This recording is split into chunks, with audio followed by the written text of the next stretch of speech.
৫% বাড়ি ভাড়া বৃদ্ধির প্রজ্ঞাপন প্রত্যাখ্যান করে বুখা মিছিল করেছেন আন্দোলনরত এমপিওভুক্ত শিক্ষকরা।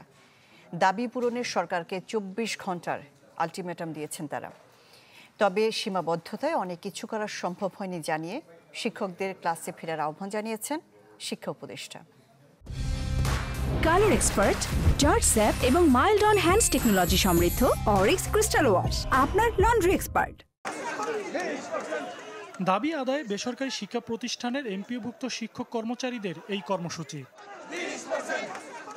রাজপথে থালা হাতে ভুকা মিছিল করেন শিক্ষকরা। মিছিলটি কেন্দ্রীয় শহীদ মিনার থেকে হাইকোর্ট মোড়ে গেলে পুলিশ আটকে দেয়।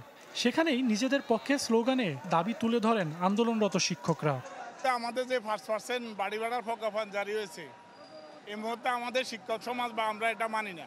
যতদিন পর্যন্ত আমাদের এই প্রজ্ঞাপন জারি না হবে ততক্ষণ আমরা স্কুল কলেজ মাদ্রাসা ছেড়ে এই খোলা মাঠ ময়দানে এই শহীদ মিনারে আমরা অবস্থান করব। ঘুম বাদ দিয়ে, গোসল বাদ দিয়ে, স্টুডেন্টকে না পড়িয়ে এখানে আসা রং ধরেছে, শখ জেগেছে কি আমাদের? প্রায় 2 ঘন্টা মূল সড়ক অবরোধ করে 3 দফা দাবির পক্ষে যুক্তি তুলে ধরেন বিক্ষোভকারীরা। এক পর্যায়ে পুলিশের অনুরোধে হাইকোর্ট প্রাঙ্গণ ছেড়ে দেয় তারা। ন্যায্য দাবিতে অটল আছেন জানিয়ে শিক্ষক নেতারা বলেন, আমরণ অনশন কর্মসূচি চলবে। আগামীকালকে থেকে আমরা অনশনে যাব। আর আমাদের শ্রেণী কার্যক্রম, পরীক্ষা এবং অফিসিয়াল কাজ সব বন্ধ থাকবে। আমরা কোথাও অংশগ্রহণ করব না।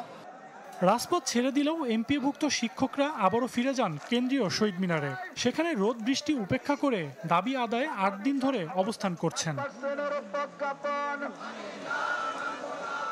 20% বাড়ি ভাড়া, 1500 টাকা চিকিৎসা ভাতা এবং 75% উৎসব ভাতার দাবিতে দেশের বিভিন্ন প্রান্ত থেকে শিক্ষকরা অবস্থান করছেন। মাত্র 5% বাড়ি ভাড়া ভাতা বাড়িয়ে প্রজ্ঞাপন দেয় তা প্রত্যাখ্যান করেন বিক্ষুব্ধ শিক্ষকরা। প্রজ্ঞাপন যতক্ষণ না হাজির হবে, যতক্ষণ না জারি করা হবে, এমপিওভুক্ত শিক্ষকদের এই শহীদ মিনারের আন্দোলন চলছে। এ প্রসঙ্গে সচিবালয় শিক্ষা উপদেষ্টা বলেছেন, নানা সীমাবদ্ধতার কারণে অনেক কিছু করা সম্ভব হয়নি।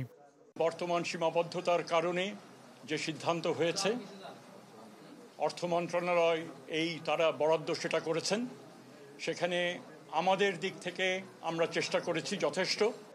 এ সময় নিজ নিজ শিক্ষা প্রতিষ্ঠানে ফিরে পাঠদানে যোগ দিতে এমপিওভুক্ত শিক্ষকদের প্রতি আহ্বান জানান তিনি। সদল সাইক, চ্যানেল 24, ঢাকা।